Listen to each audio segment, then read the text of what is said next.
Hello बच्चों, अब ये आखिरी वीडियो है नागा लोगों के बारे में बताने का। तो इसको हम कह रहे हैं नागा जनजाति पार्ट 4।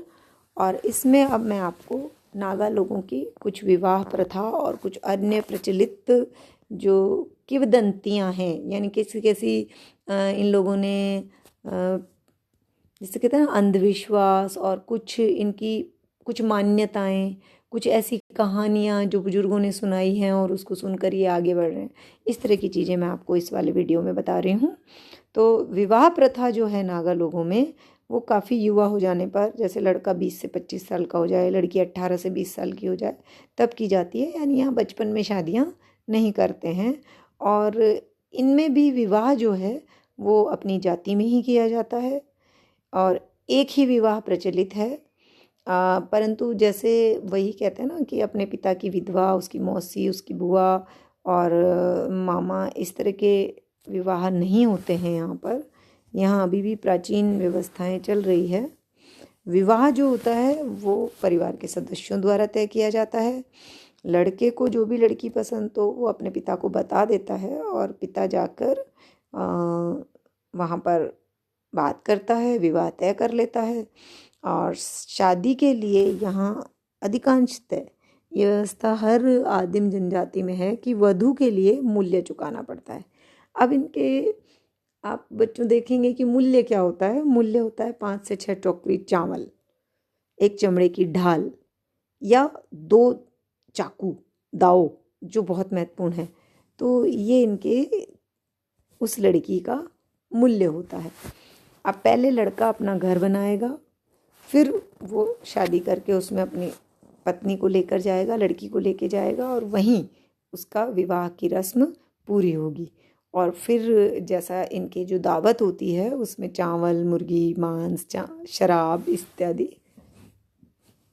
किया जाता है। और ये ज़्यादातर विवाह जो होते हैं वो फसल कटने के बाद ये लोग करते हैं। इन लोगों में भी तलाक की प्रथा भी है। मिल्स महोदय के अनुसार शायद ही कोई प्रौढ़ स्त्री या पुरुष ऐसा हो जिसने अपना जीवन साथी एक बार ना बदला हो। यानी बड़ा आसानी से ये लोग अपना जीवन साथी बदल लेते हैं और तलाक में कोई विशेष बात नहीं होती। यदि पति पत्नी एक दूसरे के साथ खुश नहीं हैं तो आसानी से ये लोग एक दूसरे को तलाक देकर अलग हो जाते हैं। और तलाक दी गई जो स्त्री होती है उसके आभूषण, वस्त्र और बच्चे वो सब पति रखता है। कभी कभी पति पत्नी के जो नए पति होते हैं, नए पति को पुराने पति को पैसे देने होते हैं, क्योंकि वो उसकी पत्नी को अपने पत्नी के साथ विवाह कर रहा है। तो ऐसे भी कुछ परंपराएं इन लोगों ने रखी हैं कि जिसमें जो शादीशुदा स्त्री से शादी कर रहा है वो उसके पति को उसका मूल्य चुकाएगा। तलाक दी गई स्त्री या विधवा अपने पिता के घर पर रह सकती है या फिर वो दूसरी शादी कर सकती है। उसमें ये लोग ज़्यादा सख्त या नियम नहीं रखते हैं। इनका जो धर्म आदि ये होते हैं उसमें नागाओं का विश्वास है कि संसार में बहुत सारी बुरी आत्माएं होती हैं और बुरे कर्म ही करती हैं। तो ये आत्माएं जैसे खेतों में, मार्गों में, वनों में घूमती रहती हैं और नदियों, पहाड़ों पर भूत प्रेतों के रूप में निवास करती हैं। इसी कारण क्या होता है, बाढ़ आती हैं, अकाल आते हैं, तूफान आते हैं, फसलें नष्ट हो जाती हैं, बीमारियां आती हैं, स्त्रियों में बांझपन आता है, इन्हीं से पशु मर जाते हैं, शिकार की कमी हो जाती है। अतः ऐसी आत्माओं को प्रसन्न करने के लिए ये लोग मुर्गियाँ, सुअर, कुत्ते आदि की बलि देते हैं। तो बच्चों आप समझ ही गए होंगे कि अभी भी ये लोग कितने अंधविश्वासी और अशिक्षित हैं। अभी भी इनके पास तकनीक और ऐसी जानकारियाँ नहीं हैं। इसलिए आज भी अभी भी इनके उन क्षेत्रों में बाढ़ को, अकाल को, भूकंप को, महामारी को आत्मा का प्रकोप माना जाता है। उसके लिए प्राकृतिक घटनाएं जो हैं उसके बारे में ये लोग नहीं जानते हैं। यहाँ पर इनको भेंट जो आत्माओं को चढ़ाई जाती है वो मांस, मदिरा, चावल, सूखी हुई मछलियाँ। ये प्रकृति की पूजा में विश्वास नहीं रखते। सूर्य और चंद्रमा में जो रहने वाली मतलब ये सूर्य और चंद्रमा में भी ये मानते हैं कि वहाँ आत्मा रहती है। और मूर्ति वूर्ति की पूजा ये लोग नहीं करते हैं। शगुन अपशगुनों में इनका विश्वास है। पुजारी यहाँ भी होते हैं और वही लोग इनके मुहूर्त वगैरह निकालते हैं। तो शगुन अपशगुन यहाँ भी माने जाते हैं। और नागा लोगों का ये विश्वास भी है कि मनुष्य की मृत्यु के समय आत्मा नहीं मरती है। अब इनके अनुसार आत्मा एक मतलब ये मानते हैं कि एक तंग मार्ग से निकल जाती है और अपने मार्ग में बुरी आत्माओं से इसको संघर्ष करना पड़ता है। कुछ लोग ऐसे सोचते हैं कि आत्मा अंततः पाताल में चली जाती है। कुछ ये है कि वो तितली बन जाती है। कुछ की मान्यता है कि जो अच्छी आत्मा होती है वो सूर्योदय की ओर, मृतकों के गांव की ओर जाती है। और बुरी आत्मा जो होती है वो सूर्यास्त वाले स्थानों, मतलब सूर्य के उदय होने और अस्त होने को भी इन्होंने अच्छी और बुरी आत्माओं से जोड़ रखा है। मृत्यु को बुरी आत्माओं का मतलब अगर कोई मर जाए तो बुरी आत्मा के द्वारा हुआ है। जब कोई व्यक्ति मरने लगता है तो पूरी परिवार जो होता है वो जोर जोर से चिल्लाता है, बहुत विलाप करते हैं, पैर पटकते हैं, हथौड़े से दीवारों पे मारते हैं, जल छिड़कते हैं कि किसी भी तरह से व्यक्ति जिंदा हो जाए और बुरी आत्मा चली जाए। तो इसलिए ये लोग बहुत मानते हैं कि मृत्यु जो होती है तो वो बुरी आत्मा है। और जब मृत्यु हो जाती है तो फिर ये उसको, मृतक को यथाशीघ्र जला देते हैं। और ये मानते हैं 3 देवताओं को। जैसे एक तो है स्वर्ग का देवता लुंग किंज जिंगबा। और ये क्या करता है इनकी नज़रों में कि जो प्राणियों के भाग्य का निर्धारण करता है, यानी एक स्वर्ग का स्वामी है जो यहाँ ये जो लोग रहते हैं इनके भाग्य का निर्धारण करता है और किसी को भी नुकसान नहीं पहुँचाता। फिर दूसरा ये कहते हैं लिज्बा। लिज्बा पृथ्वी का स्वामी, जो पृथ्वी का जन्मदाता माना जाता है। वर्षा, तूफान, जन्म, मृत्यु, बीमारी और मानव कल्याण ये सारा नियंत्रित करता है लिज्बा, जो कहलाता है पृथ्वी का स्वामी। और तीसरा कहलाता है मोजुंग, जो मृतक की देखभाल करता है। इनकी जो मृतक की देखभाल करता है इसका भी तात्पर्य यह है कि मरने के बाद जो आत्मा मुक्त हो गई और मृतक, तो उस मृतक व्यक्ति की भी देखभाल बाद में एक देवता करते हैं, ऐसा इन लोगों का मानना है। इसके अतिरिक्त ये कुछ और देवता भी मानते हैं जैसे मुनग्राम। और इन देवताओं को प्रसन्न रखने के लिए ये विभिन्न उत्सवों पर पशुओं की बलि चढ़ाते हैं। अब इनके यहाँ सामाजिक व्यवस्था के तहत सम्मान भोज दिए जाते हैं। सम्मान भोज कौन देगा?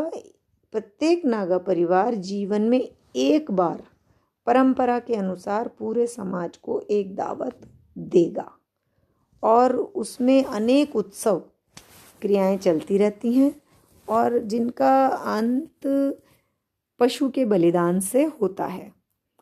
और ऐसी दावत में दावत देने वाले का सम्मान जो है वो जीवित और मृत्यु के उपरांत भी बहुत अधिक बढ़ जाता है। यानी जैसी अच्छी दावत मिलेगी वैसा ही लोग उसका गुणगान करेंगे।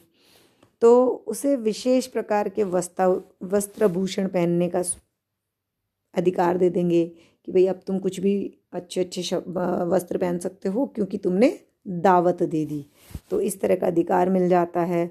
और दावत जो देगा वो विवाहित होना चाहिए, वो अपनी पत्नी के सहयोग से ही ऐसी दावत देने का अधिकारी। यानी ऐसा नहीं है कि कोई युवक है और वो दावत देगा, वो नहीं देगा। तो यहाँ सामाजिक व्यवस्थाएं जो हैं वो बहुत अलग भिन्न प्रकार की है। अब एक बहुत अलग सी चीज़ है कि नागाओं द्वारा खोपड़ियों का शिकार किया जाता है, और इसका जो आरंभ से ही नागा जाति युद्ध प्रिय रही है, और इनकी सारी जीवन पद्धति जो है वो युद्ध पर निर्भर करती है। तो मार डालना या मारा जाना ये जीवन की सामान्य घटना मानी जाती है। तो अनेक भागों में मनुष्य के सिर काटने और मांस खाने की प्रथा यहाँ आज भी प्रचलित है। और इसके लिए भी इन्होंने एक कहानी ऐसी क्रिएट की हुई है, ऐसी एक कहानी इन्होंने सोची हुई है कि ऐसा कुछ हुआ था जिससे नागा लोग ये सब काम करना सीख गए। तो इसमें इन्होंने ऐसा कहा कि नागा पहले युद्ध करना जानते ही नहीं थे, पहले नागा बिल्कुल भी युद्ध नहीं करते थे, किंतु एक दिन, अब ये बेटा कहानी है और एक विद्वान ने किताब में लिखी है, तो इस चीज़ को आप ज़्यादा वो मत सोचना कि ये क्या लिखा हुआ है। ये एक तरह की जिसको कहते हैं ना, पुरानी किंवदंतियाँ चलती हैं कि ऐसा हुआ था और फिर ऐसा, जैसे हमारे दादाजी और ये इस तरह की कहानियाँ सुनाते हैं पुरानी, उसी तरह की ये कहानी है कि एक चिड़िया ने एक वृक्ष से फल नीचे गिराया और उसके लिए एक छिपकली आई और एक लाल चींटी आई। अब दोनों में हुई लड़ाई। तो जब दोनों में लड़ाई हुई तो चींटी, जो कि छिपकली से बहुत छोटी होती है, उसने छिपकली का सिर काट दिया। और तभी से नागा लोग जो हैं वो शिकार करना सीख गए। तो ये एक कहानी है जिसमें इनको खोपड़ियों का शिकार करने का जो कारण माना गया। और सिर का शिकार करने के पीछे मुख्यतः कारण क्या हैं वो मैं आपको इसमें बताती हूँ कि पहला, शत्रु का सिर काटकर जो लाएगा वो वीर कहलाएगा, समाज में उसका विशेष सम्मान होगा, है ना, और गांव की सबसे सुंदर लड़की जो होगी उससे उसका विवाह होगा। ठीक है। और उसको, जिस किसी ने कभी सिर नहीं काटा उसको कोई भी, मतलब कोई भी लड़की उससे शादी नहीं करेगी, उसको कोई भी समाज में लड़की नहीं देगा क्योंकि उसने किसी का सिर ही नहीं काटा। तो सिर काटने को ये सम्मानजनक मानते हैं और शत्रु का सिर लाना बहुत सम्माननीय बात है। दूसरा, सिर काटने की प्रथा रक्त कलह से संबंधित है, जिसमें बदला लेने का कर्तव्य जब तक पूरा नहीं हो, यानी कभी पहले पिताजी दादाजी के समय किसी दूसरे कबीले वाले ने इनके सिर काटा हो तो फिर ये बदला लेंगे और उस दूसरे कबीले के ऊपर जाके हमला करके वहाँ सिर काट कर लेकर आएंगे। तो दूसरा कारण ये होता है कि बदला लेना ज़रूरी है, और बदला लेना मतलब युद्ध में विजय प्राप्ति की भावना से सिर काटे जाते हैं। तीसरा, इनकी ऐसी मान्यता है कि शत्रु का सिर काटकर लाने से अपने गांव में उन भौतिक वस्तुओं की जिनमें जीवन शक्ति का अभाव होता है पूरी की जा सकती हैं, जैसे पशु और मानव प्रजनन क्षमता के क्षेत्र में। नागाओं का विश्वास ये है कि यदि लाई गई खोपड़ी किसी स्त्री की है और उसके बाल लंबे हैं तो फसल अच्छी होगी। मतलब ये अंधविश्वास बहुत ज़्यादा है इनके अंदर। प्रजनन क्षमता में वृद्धि हो जाएगी। और ऐसा कोई आश्चर्य भी नहीं है कि नागाओं में शत्रु पक्ष के सिरों को पाने की लालसा उत्कृष्ट रही हो। बदला लेने की भावना पीढ़ियों से चलती है और हमेशा ही चलती रहती है। इनका विश्वास ये होता है कि बदले में शत्रु का सिर यदि नहीं काटा जाए तो तब तक आत्मा को शांति नहीं मिलती। तो सिर काट कर लाने की खुशी में ये लोग नाचते हैं, गाते हैं, आनंद उत्सव मनाते हैं। सिर की आकृति कलात्मक वस्तुओं पर बनाई जाती है। ऐसे वस्त्र सिर पर शिकार करने वाला और उसके परिवार के सदस्य पहन सकते हैं। तो ये सिरों को सजाकर तमगों की तरह गले में लटकाया जाता है। घरों के बाहर भी इनको लटकाया जाता है। नागा लोग स्वभाव से लड़ाकू होते हैं, फिर भी सरल और दिल के सच्चे होते हैं, सहनशील होते हैं। शत्रु अगर हो जाए शत्रुता तो जान के पीछे पड़ जाते हैं, और अगर मित्रता हो जाए तो सारी शत्रुता भुला के हमेशा के लिए हितैषी और मित्र बन जाते हैं। तो बच्चों, ये नागा जनजाति जो है उसकी सारी जितनी भी खासियतें हैं, जो भी उनकी सामाजिक व्यवस्था, विवाह, शिकार, सब मैंने आपको बताई हैं। और शायद इसको इतना सारा पढ़ने के बाद भी यही है कि आज भी आदिवासी लोगों में अंधविश्वास और पिछड़ापन बहुत ज़्यादा है। और अब ये लोग धीरे धीरे बाहरी दुनिया से जुड़ने लगे हैं, तो ये इनमें भी धीरे धीरे चेंज आने लगा है।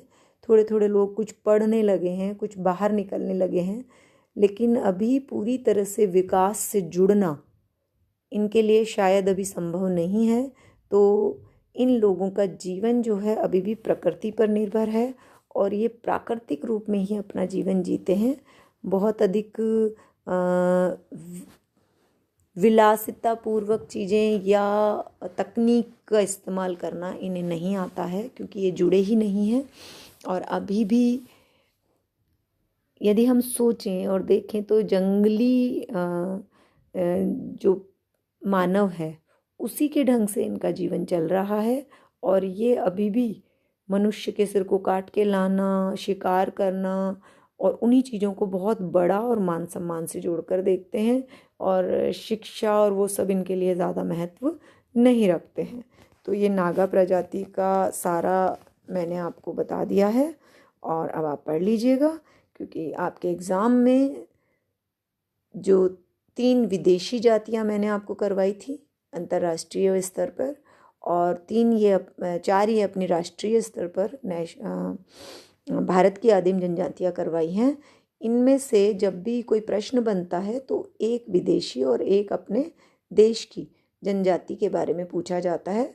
तो आप पिछले साल का पेपर देख लें। आप पिछले साल तो आपका पेपर ही नहीं हुआ, चलिए कोई नहीं, उससे बिफोर लास्ट ईयर मतलब पिछले से पिछले साल का पेपर देखिएगा और कौन सी जातियां पूछी जा चुकी हैं और किस तरह के प्रश्न बनते हैं, ये आप पुराने प्रश्न पत्र खरीद लें और उनमें देखते हुए अपनी तैयारी करें। धन्यवाद।